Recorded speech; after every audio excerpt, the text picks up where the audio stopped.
សមត្ថកិច្ចចម្រុះចូលបង្ក្រាបបទល្មើសនេសាទក្នុងភូមិសាស្ត្រក្រុងសៀមរាបធ្វើការដកហូតការបំផ្លាញចោលនិងប្រឡែងកូនត្រីចូលបឹងទន្លេសាបវិញ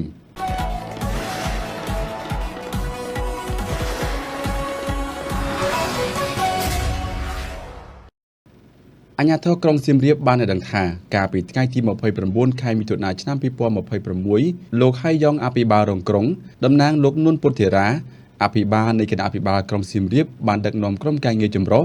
និងសហគមន៍នេសាទចុងគ្នាសហការជាមួយក្រុមអន្តរាគមន៍ថ្នាក់ជាតិចុះទប់ស្កាត់និងបង្ក្រាបបទល្មើសជលផលបឹងទន្លេសាបប្រចាំស្នាក់ការកំពង់ភ្លុកអធិការដ្ឋានរដ្ឋបាលជលផលខាងជើងបឹងទន្លេសាបផ្នែករដ្ឋបាលជលផលចុងគ្នា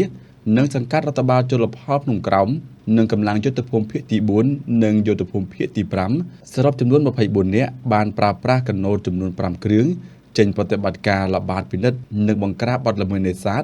ចាប់ពីចំណុចមាត់ពីមចុងគ្នារហូតដល់ចំណុចជ្រោយពពាយអូប្រតបស្ថិតនៅក្នុងសង្កាត់ចុងគ្នាក្រុងខេត្តសៀមរាបជាលទ្ធផលនៃប្រតិបត្តិការនេះក្រុមការងារចម្រុះបានធ្វើការងារដកហូតនិងរុះរើឧបករណ៍នេសាទខុសច្បាប់ដូចជា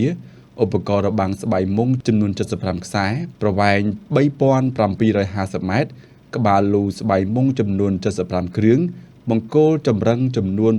650ដើមនិងលបប្រឹស100ឬលបកន្ទុយកណ្ដុរចំនួន9គ្រឿងព្រមទាំងបានលែងកូនត្រីចម្រុះចូលក្នុងបឹងទន្លេសាបវិញបានចំនួនប្រមាណ50គីឡូក្រាមផងដែរសូមរំលឹកដល់បងប្អូនប្រជានេសាទជាតិថាយោងតាមសេចក្តីជូនដំណឹងរបស់អគ្គនាយកដ្ឋានជលផល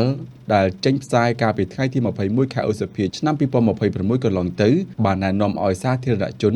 និងអ្នកនេសាទទាំងអស់ចូលរួមសហការអនុវត្តដើម្បីថែរក្សាការពារធនធានជលផលឲ្យបានគង់វង្សចាប់ពីថ្ងៃទី1ខែមិថុនា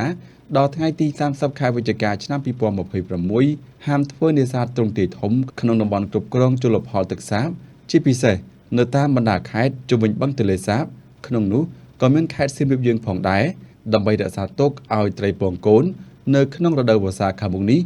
ដោយក្នុងរយៈពេលបិទនេសាទនេះអ្នកនេសាទទាំងអស់ត្រូវប្រើឧបករណ៍នេសាទខ្នាតតូចស្របតាមបទបញ្ញត្តិច្បាប់ស្តីពីជលផល